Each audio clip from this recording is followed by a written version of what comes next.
Thank you for listening to 10,000 Stories to Sleep 2, your one-stop channel for a variety of short stories. If you feel up to it, subscribe to the channel for daily uploads so you never miss a new story. Enjoy.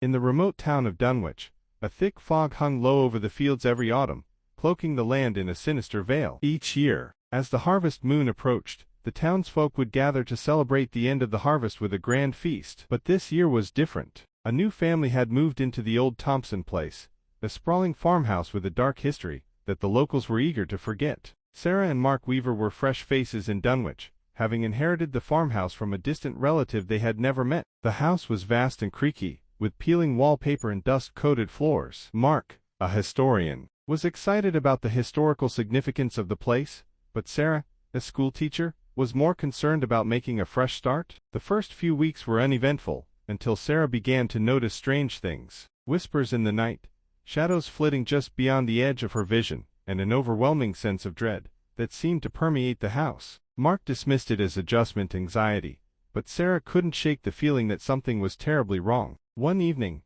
as Sarah was cleaning the attic, she uncovered a hidden compartment behind a wall panel. Inside was a box filled with old photographs, letters, and a journal. The journal's pages were covered in shaky handwriting, detailing disturbing rituals and blood sacrifices made to ensure a bountiful harvest. The last entry was dated just before the house had been abandoned decades ago. It read, "The harvest will be red this year." That night, the fog rolled in thicker than ever. The town's annual feast was in full swing, but Sarah and Mark stayed home, unsettled by the journal's contents. As midnight approached, a soft, rhythmic thudding echoed from the fields outside. It grew louder and more frantic, mingling with the distant sounds of laughter and celebration. Curiosity got the better of Mark. He ventured outside to investigate, his lantern casting eerie shadows on the fog-drenched landscape. The thudding led him to the barn, where the door was ajar. Inside, he was met with a horrific scene.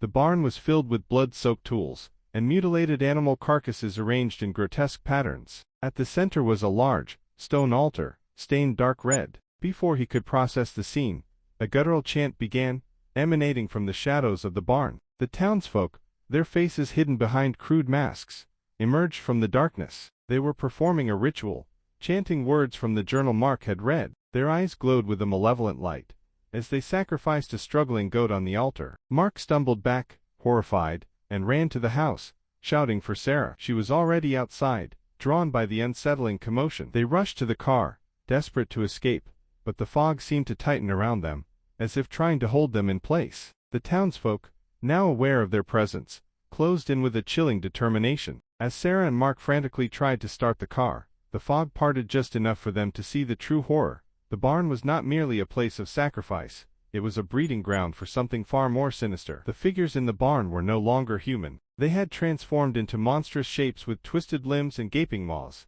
their eyes filled with an insatiable hunger. The harvest had not just been for crops, it was for the blood of those who dared to trespass. The car sputtered and died. The couple was surrounded. The townsfolk's chants grew louder, their faces contorted in unholy glee. In the end, the fog swallowed their screams, and the harvest moon shone brightly over Dunwich, casting its bloody light on a new crop of victims. The weaver's fate was sealed, and the town's gruesome tradition continued, hidden from the world outside. When the sun rose, Dunwich appeared serene once more, the fog having lifted. The Weaver house stood silent, a new layer of dust settling over the forgotten journal. And the fields, as always, were ready for the next harvest, an unending cycle of terror and blood, waiting for the next unwitting soul to uncover its dark secret.